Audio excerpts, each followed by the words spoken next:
Lundi 2 mars 2020, il est 19 h et vous êtes bien sur Chérif La Télévision. Merci pour votre constante fidélité et bienvenue dans cette édition d'information dont voici les titres. Le guide spirituel des Ansar, Seyyid Cherif Ousmane Madani Aïdara, a présidé ce dimanche 1er mars 2020 la traditionnelle assemblée générale du bureau exécutif de la section des Ansar de Bamako.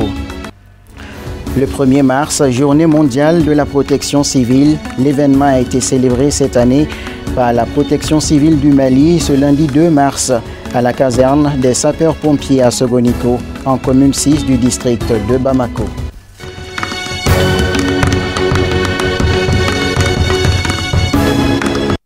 Encore une fois de plus, bonsoir et merci de nous réitérer votre confiance. Je vous l'annonçais dans les titres. Le bureau exécutif de la section de Bamako a tenu sa traditionnelle assemblée générale le dimanche 1er mars 2020 à la grande mosquée chérifienne à Bangoni-Djanginebougou en commune 1. Placé sous la présidence du guide spirituel des Ansar, Seyyid Cherif Ousmane Madani Aïdara, la cérémonie a vu la participation des militants des 6 communes du district de Bamako ainsi que les responsables du bureau. C'est un reportage de Fatma Takane, Abdoulaye Sogodogo avec la voix de Samaïra Sanogo. Ils étaient plus d'1 millier de fidèles venus des 6 communes de la section des Ansar du district de Bamako et environnants pour témoigner de leur engagement pour le rayonnement de l'islam. Cette traditionnelle rencontre mensuelle a pour but de faire le bilan des activités du mois écoulé et les perspectives du mois en cours et s'entretenir mutuellement sur la situation sociale des uns et des autres. Aujourd'hui, c'était l'Assemblée générale de la section de Bamako. Comme ordre du jour, nous avons les salutations par rapport à des événements que nous venons de vivre, à savoir l'anniversaire de Fatmata Zahra et puis l'anniversaire du décès de notre cher papa Bamadani Aïdara. Donc ensuite, par rapport à l'ordre du jour, il était question aussi de parler des dates, des événements qui sont à l'horizon, à savoir l'anniversaire de Sirina Ali, qui est prévu pour le 7 mars. Ensuite, le Sanaël qu'on appelle communément l'ascension du prophète, qui est prévu également courant ce mois de mars, et également aussi l'anniversaire de Imam Hussein qui est prévu. Donc c'était l'occasion aussi d'informer nos membres, nos militants par rapport aux préparatifs et par rapport à leur participation massive par rapport à ces événements. Ensuite, il a été question également du voyage du guide spirituel à Bouaké, avec aussi l'ouverture du nouveau logement qui a été construit par la section Ansardine de la localité de Bouaké. Et donc c'était aussi l'occasion de saluer les uns et les autres, c'est-à-dire les membres qui ont vraiment effectué le déplacement. Selon les constats menés par des responsables au titre du paiement des cotisations ainsi qu'au niveau d'adhésion des nouveaux militants, le résultat est satisfaisant. Au cours de la rencontre, plusieurs autres sujets ont été abordés relatifs à la célébration du Mauloud Nabawi organisé par la section des Ansar de la cité verte de Kénédougou, 3e région administrative du Mali, prévue du 10 au 16 mars prochain. Ils ont par ailleurs profité de cette occasion pour inviter les militants au respect de leur engagement. Donc la section Ansardine au niveau de Sikasso aussi prévoit le Mauloud de la localité. Donc normalement en principe, il y aura une mobilisation très forte qui va accompagner cette activité avec la présence du guide spirituel des Ansar bien entendu. Ensuite, pour terminer, il a été question d'une cérémonie d'hommage qui est prévue au Palais de la Culture le jeudi 5 mars prochain, c'est-à-dire dans 4 jours. C'est une initiative du comité Ansardine de Djelibougou pour vraiment exprimer toute sa reconnaissance par rapport aux efforts du guide spirituel dans le rayonnement de l'islam, dans le développement de l'islam dans notre pays et dans le monde entier.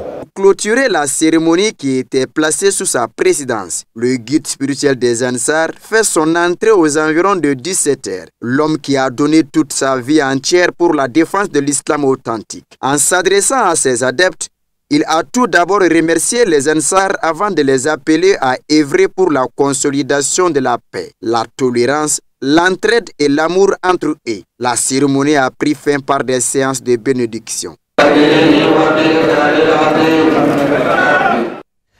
Nous restons à Bangwani Djanginebougou dans la grande famille chérifienne où le président de la fêtière islamique du Mali, Seyd Cherif Ousmane Madani Haïdara, a reçu ce dimanche 1er mars 2020 Dr Cheikh Ahmed Seyd Turki, responsable de l'emblématique université Al-Azhar, chargé de la formation des imams et membre du cabinet ministériel égyptien des affaires religieuses. Visite qui s'inscrit dans le cadre du renforcement des liens entre nos deux pays, notamment la formation. Seyd Cherif Ousmane Madani Haïdara s'est réjoui de cette visite ainsi que les perspectives qui en découlent. Le récit. L'université Al-Azhar est une institution d'enseignement connue internationalement et basée au Caire en Égypte. Elle dépend de l'État égyptien et comprend entre autres l'université Al-Azhar, académie d'études islamiques et la mosquée Al-Azhar dirigée par un érudit islamique. L'enseignement a commencé à Al-Azhar en 988, ce qui en fait l'un des plus anciens lieux d'enseignement islamique au monde. Son nom est dérivé de Az-Zahra, nom de famille de Fatima, la plus jeune fille du saint prophète Mohammed, paix et salut sur lui. Dans le but de renforcer les liens de coopération avec notre pays, Dr Cheikh Ahmed Seyd Turki, responsable de cette prestigieuse université, chargé de la formation des imams et membre du cabinet ministériel égyptien des affaires religieuses, a tenu à effectuer une visite au Mali où il a été reçu par le bureau du Haut Conseil islamique du Mali avec à sa tête Seyd Cherif Ousmane Madani Haïdara, guide spirituel des Ansar et président du groupement des leaders spirituels musulmans du Mali. Après s'être rendu tour à tour auprès de leaders religieux de notre pays, Dr Cheikh Ahmed Seyd Turki a été reçu ce dimanche 1er mars par le premier responsable de la Oumma islamique du Mali, son éminence Seyd Cherif Ousmane Madani Haïdara, dans la famille chérifienne sise à Bangwani Djanginebougou, en commune 1 du district de Bamako, autour d'un dîner en son honneur. Il ressort de cette visite le renforcement du partenariat existant entre nos deux pays à travers une revue à la hausse du nombre d'étudiants devant bénéficier de formation en Égypte. Le président du Haut Conseil islamique du Mali a apprécié à juste titre la nouvelle qui, selon lui, cadre parfaitement avec les objectifs du bureau qu'il dirige. Dr Cheikh Ahmed Seyd Turki a tenu à remercier chaleureusement les leaders religieux de notre pays, notamment le guide spirituel des Ansar pour l'accueil chaleureux tout au long de son séjour en terre malienne. Au dire du président du groupement des leaders spirituels musulmans du Mali, les liens entre le Mali et l'Égypte remontent à des siècles et le pèlerinage de Kankou Moussa en est la parfaite illustration pour avoir séjourné dans ce pays avant son départ pour la Mecque. A noter que l'université Al-Azhar a été fondée au Caire après la construction de la mosquée en 969. Très tôt, elle joue un rôle incontournable dans la diffusion et l'enseignement des sciences islamiques. Des facultés techniques et pratiques sont créées en 1961 pour enseigner la médecine, les sciences de l'ingénieur, l'agriculture, etc. L'actualité nationale sur un autre plan, nous vous l'annoncions également dans les titres. Le 1er mars, journée mondiale de la protection civile. L'événement a été célébré cette année par la protection civile du Mali. Ce lundi 2 mars, à la caserne des sapeurs-pompiers à Sogoniko, en commune 6 du district de Bamako. C'était sous la présidence du ministre de la Sécurité et de la Protection civile, le général de division Salif Traoré. Reportage Abdul Karim Sako, Seydou Niari. La protection civile pour un secouriste dans chaque foyer, tel est le thème retenu pour la célébration de la Journée mondiale de la protection civile cette année. Célébrée le 1er mars chaque année, cette journée vise à faire connaître les missions de la protection civile qui a comme slogan « Sauver ou périr ». Présidée par le ministre de la Sécurité et de la Protection civile, la cérémonie de ce matin a été mise à profit par la Direction générale de la Protection civile pour rendre un hommage mérité aux soldats du feu tombés sous le coup du feu.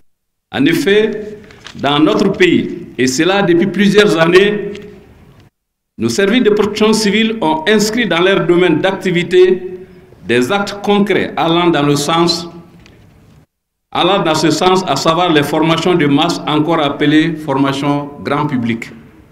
À titre d'illustration, pour la seule année 2019, les services de protection civile ont effectué 113 séances de formation à l'endroit de 4500 personnes.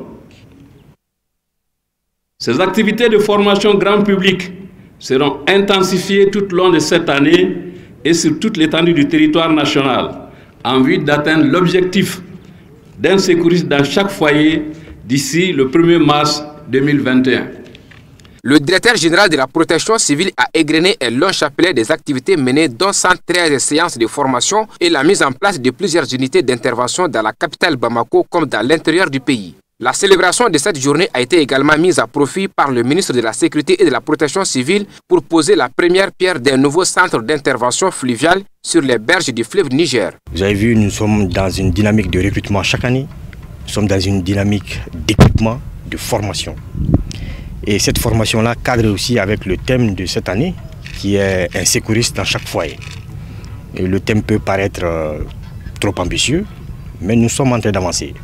Alors pour clôturer cette cérémonie, nous sommes venus ici, sur les berges du fleuve Niger, pour poser la première pierre d'un centre de secours fluvial. Parce que la protection civile intervient également sur les eaux. Vous les connaissez beaucoup plus sur les routes, quand il y a un accident de circulation, quand il y a un incendie ou quand il y a une inondation, mais ils peuvent intervenir également sur les eaux. Et donc notre intention est de continuer à créer également des centres le long des fleuves. Pour Bamako, ce centre sera le premier structurellement organisé. Et donc la première pierre est posée aujourd'hui. Nous allons continuer les dispositions pour la construction et l'opérationnalisation de ce centre. Rappelons que la célébration de la Journée mondiale de la protection civile a été initiée depuis 1972 par l'Organisation internationale de la protection civile OIPC, créée en 1966. L'actualité politique de ce 19h à présent, la section Adema PASJ de la commune 5 du district de Bamako a organisé une assemblée générale avec ses militants le dimanche 1er mars 2020 au centre Togola de Sabali-Bougou. L'objectif de cette rencontre est de réconcilier la famille de l'abeille de la dite commune et de parler de la vie actuelle du parti. Un événement présidé par le secrétaire général de la section du parti et l'actuel ministre de l'administration territoriale et de la décentralisation, Boubacar Alphaba. C'est un reportage de Boubacar Traoré, Fousseini Keita. En prélude aux élections législatives qui se profilent à l'horizon, les responsables du parti Adema PAJ de la commune 5 étaient face à leurs militants dans le but de réconcilier la famille de l'abeille. Ensuite, donner des informations sur la vie actuelle du parti. Aujourd'hui, on est là, c'est dans le cadre de la paix. On était un peu divisés, mais aujourd'hui, on veut se rassembler. Vous l'avez constaté, les gens sont sortis de tous les coins. C'est juste pour la cohésion, la paix et l'union. Il s'agit de prêcher l'entente, de prêcher la cohésion au sein du pays d'abord, mais au sein de notre propre parti. Donc le secrétaire général, le camarade secrétaire général a demandé à tout le monde, les sous-sections, les 8 quartiers, de se retrouver ici afin de se parler franchement les yeux dans les yeux, afin de se dire toute la vérité, de demander pardon où on doit demander pardon, afin que pour affronter les échéances à venir et que tout le monde soit en rang serré. C'était sous le sceau de l'unité et du rassemblement de toute la famille Adema en commune 5 et ailleurs. Donc rien ne vaut l'unité et rien ne vaut le rassemblement dans une famille.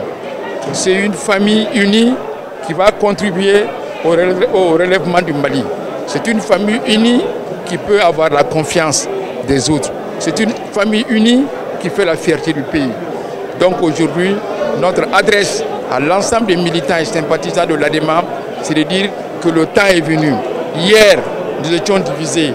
Hier, nous nous critiquions. Il faut reconstruire l'unité, il faut reconstruire le rassemblement. Donc d'oublier tout ce qui a été fait, parce que rien ne vaut l'unité. C'est de l'unité que depuis 1992, nous gardons nos positions, que depuis cette date, nous participons à la construction du pays.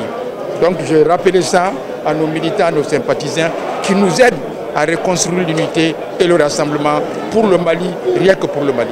Les responsables du parti n'ont pas caché leur sentiment de satisfaction vu la mobilisation des militants. Je suis vraiment satisfait. Le message que je lance, c'est comme le ministre l'a si bien dit, c'est de nous souder. Je demande à tous les militants de se mobiliser pour que ça aille pour nous, pour que Adema aille en avant, que nous restons unis. Très satisfait, vous avez vous-même vu la mobilisation. Les hommes et les femmes sont venus de partout en commune 5 pour répondre à l'ADEMA. Et beaucoup de gens pensaient qu'on ne pouvait pas mobiliser une salle de classe. Nous avons fait salle comble, le centre de Togola de Sewalebougou. Et donc, je suis très satisfait. Je vous laisse le soin de rapporter. Vous avez vu la salle, vous avez vu des adultes. Les premiers fondateurs de l'ADEMA en commune 5 étaient là. Ils l'ont dit. Même s'ils se sont un peu éloignés, aujourd'hui ils sont revenus. Je les ai rappelés. Les représentants des chefs de quartier étaient là. Les femmes, les jeunes étaient là. Donc vous voyez la salle vous-même. Donc je pense que c'est un début. Nous n'avons pas dit que nous avons tout réussi, mais c'est un début et ce message ira loin, comme quoi le clairon de l'unité et du rassemblement a sonné. L'événement a pris fin par des bénédictions pour une paix durable au Mali. Dans la même veine, la section du parti politique Adema PASJ de la commune 4 du district de Bamako s'élargit. Elle vient de recevoir un nombre important de militants du parti politique Phare Ankaouli. La cérémonie d'adhésion s'est déroulée le samedi 29 février à l'espace manège de l'Afiabougou. Autorités coutumières, militants et sympathisants autour des responsables du parti de l'Abeille sont venus nombreux pour être témoins de cette adhésion. Le récit. Ce samedi 29 février 2020 restera longtemps gravé dans les annales politiques du parti Adema PASJ, section de la commune 4 du district de Bamako. Jour où Modibo Keïta, affectueusement appelé Mandela, accompagné d'un nombre important de militants de Phare Ankaouli, ont posé leurs valises dans la grande famille du parti des abeilles. La politique, c'est le partage de vision, de conviction et d'ambition. La communauté politique est réunie en un moment les hommes et femmes, partageant les mêmes objectifs, je crois, et les mêmes visions. Mais lorsque ces ambitions s'effritent, la démocratie autorise à aller à la recherche d'autres hommes et femmes avec lesquels vous partagez les mêmes objectifs et les mêmes idéaux. Raison pour laquelle j'ai décidé de faire chemin avec ce parti. Je ne suis pas candidat. C'est une cérémonie d'adhésion pure et simple. Et je dis que je ne profite pas de l'occasion, je l'ai prémédité pour déclarer mon adhésion libre et volontaire au parti de l'Alliance pour la démocratie au Mali, Adema PASJ. Pour les responsables de la section Adema PASJ commune 4, c'est la réjouissance totale car cette adhésion massive traduit le bon état de santé du parti. Monsieur Mandela a décidé de venir à l'Adema avec ses camarades des Phare Ankaouli. Donc nous sommes là aujourd'hui pour célébrer cette adhésion. Une adhésion qui a été accueillie à bras ouverts par les militants de l'ADEMA. Nous bénéficions du coup du soutien de ce groupe important. À sa tête, je veux dire, M. Mandela. Ces nouveaux militants qui viennent de rejoindre la section Adema PASJ de la commune 4 du district de Bamako est un véritable soutien de taille, dira le secrétaire général de la section. C'est un soutien de taille bien avant aujourd'hui. Parce que déjà au deuxième tour des élections présidentielles passées, nous avons vu comment Mandela et son groupe, n'est-ce pas, ont soutenu la mouvance présidentielle, le candidat Ibrahim Boubacar Keïta. Donc nous sommes dans la continuité, n'est-ce pas, d'un soutien qui ne date pas d'aujourd'hui. Rappelons que pour cette adhésion au parti des abeilles, Modibo Keïta dit Mandela, 4e adhésion au maire de la commune 4, est accompagné par un nombre important de militants de Phare Ankaouli. L'actualité nationale sur un autre plan, le collectif des associations de la commune du district de Bamako, dénommé Anko Angasegida Flana, a animé ce dimanche 1er mars au terrain Calcio de Kinzambougou un grand meeting de sensibilisation sur le vote. Pour la circonstance, les participants sont venus de tous les horizons de la commune du district de Bamako. C'est un reportage de Samaïra Sanoro, Ibrahim Koulibaly. Les femmes et les jeunes constituent en grande partie l'électorat. C'est pourquoi, à la veille des échéances électorales, ils sont les plus sollicités. C'est la raison fondamentale qui justifie ces meetings de sensibilisation organisés par le collectif des associations de la commune 2 du district de Bamako. Le collectif a toujours œuvré pour le développement de la commune D. En fait, tout ce qui connaît, tout ce qui sont au niveau de la commune D, même en dehors même de la commune D, connaissent déjà nos engagements au niveau de la commune D. Depuis belle durée, depuis fort longtemps, ça fait des années, nous menons des engagements, nous menons des luttes dans notre commune D. Des projets de développement d'envergure vraiment nationale. Donc c'est dans cette logique-là, nous nous sommes retrouvés. Que ce soit les associations, les regroupements des femmes, nous nous sommes dit depuis 3 ou 4 ans, qu'est-ce qu'il faut faire? En fait, nous avons fait un constat au Mali ici. Après avoir élu quelqu'un, les Maliens font dos à la personne. Et la personne fait ce qu'il veut, que ce soit un député, que ce soit un maire, que ce soit un élu. Après avoir les élus là, on les laisse, ils font ce qu'ils veulent. Nous, on s'est dit ça, ce n'est pas une solution. Il faut un suivi. Il faut un contrôle des actions de ces élus-là. Vu la nécessité des initiatives du genre, le collectif des associations de la commune 2 du district de Bamako entend élargir cette mission de sensibilisation sur le processus du vote dans les 13 quartiers qui composent cette commune. En fait, c'est des associations qui sont éparpillées au niveau de la commune 2. La commune 2 fait 13 quartiers. Il n'y a aucun de ces quartiers-là qui ne sont pas représentés dans ce collectif-là. Qu'est-ce qu'il faut faire? Nous avons besoin des vrais électeurs. Nous n'avons pas besoin de millions de personnes. Après ces gens-là, personne parmi ces gens-là ne peut voter. Tous ces gens-là que vous voyez ici, c'est des gens qui sont matures. Et nous sommes conscients. C'est des élections de proximité. Moi, à Kinzamougou, je ne peux pas aller faire voter quelqu'un à l'hippodrome. Il faut que quelqu'un de l'hippodrome fasse faire voter les personnes qui sont à l'hippodrome. C'est cette logique que nous avons. À Kinzamougou ici, moi je m'implique pour que les gens votent. Tout au long de cette rencontre, les différents intervenants se donnant la parole ont saisi cette occasion pour mieux édifier l'assistance sur les missions fondamentales des députés. Le tour d'horizon de l'actualité internationale à présent, en bref et en image, une compilation d'Ahmedou Diarra. En Guinée-Bissau, le président intérimaire investi par le cantonais vaincu à la présidentielle Cipriano Kassama a renoncé dimanche à la fonction de chef d'État à la suite de menaces de mort, moins de 48 heures après sa désignation, dans une déclaration à la presse. Compte tenu des menaces de mort sur ma personne et mes gardes-corps, j'ai décidé de renoncer à la charge de président intérimaire pour laquelle j'ai été nommé pour éviter un bain de sang en Guinée-Bissau, a déclaré ce dimanche Cipriano Kassama, un responsable du PAIGC, formation qui domine la vie politique de cette ancienne colonie portugaise depuis son indépendance en 1974. Rappelons que la Guinée-Bissau avait depuis vendredi 2 présidents rivaux, une situation née de la confrontation toujours en cours entre les deux candidats au second tour de la présidentielle du 29 décembre dernier. Actualité camerounaise à présent. Emmanuel Macron calme le jeu avec Paul Biya après une semaine sous tension suite aux propos jugés autoritaires de l'exécutif français. Les présidents camerounais et français se sont donc accordés sur la nécessité d'une enquête impartiale sur les violences commises dans la province du Nord-Ouest après un échange téléphonique entre les deux chefs d'État dimanche. Exit les déclarations controversées de Macron qui avait mis le feu aux poudres le 22 février dernier en promettant de mettre le maximum de pression sur Paul Biya pour que cessent des violences au Cameroun qui sont intolérables. Du côté des autorités françaises, l'heure est visiblement à l'apaisement. Au moins 50 personnes ont été tuées dimanche lors d'une attaque de bandits armés dans 3 villages de l'État de Kaduna dans le nord du Nigeria, ont indiqué lundi la police locale et des habitants. Un député de Kaduna et des habitants ont quant à eux fait état d'au moins 50 corps retrouvés, un bilan provisoire qui pourrait s'alourdir. Les bandits ont attaqué les villages au moment où des fidèles sortaient des mosquées après la prière, tirant au hasard sur la population selon des témoignages recueillis sur place.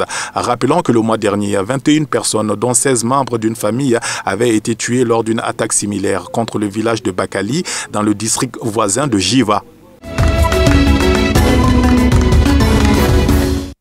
Un tribunal égyptien a condamné ce lundi à la peine capitale 37 djihadistes dont Hicham El Hashmawi, un ancien officier des forces spéciales ayant pris les armes contre les autorités selon une source judiciaire. Hashmawi et les 36 autres accusés ont été condamnés à mort par pendaison pour avoir pris part à 54 crimes, a précisé la même source. Parmi ces crimes, une tentative d'assassinat en 2013 contre Mohamed Ibrahim, le ministre de l'Intérieur d'alors, le meurtre de policiers et plusieurs attaques contre les installations de sécurité. Les condamnés ont donc la possibilité d'interjeter appel.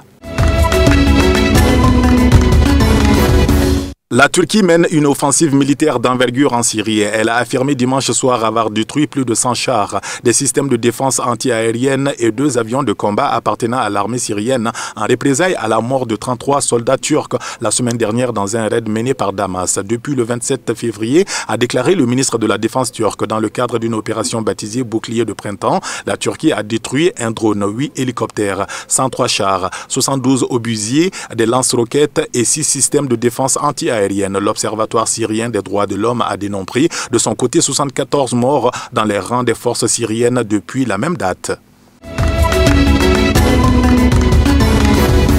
Et l'Irak pour terminer. Le Premier ministre désigné Mohamed Alaoui a annoncé dimanche soir qu'il renonçait à former un gouvernement dénonçant des partis sans aucun respect pour la cause nationale. Le président a désormais 15 jours pour proposer un nouveau Premier ministre. Cette décision intervient donc quelques heures après un nouveau refus du Parlement d'approuver la composition de son gouvernement. Son prédécesseur avait démissionné fin novembre au plus fort de la vague de contestation populaire sur fond de lutte d'influence entre partis chiites pro et anti-iraniens.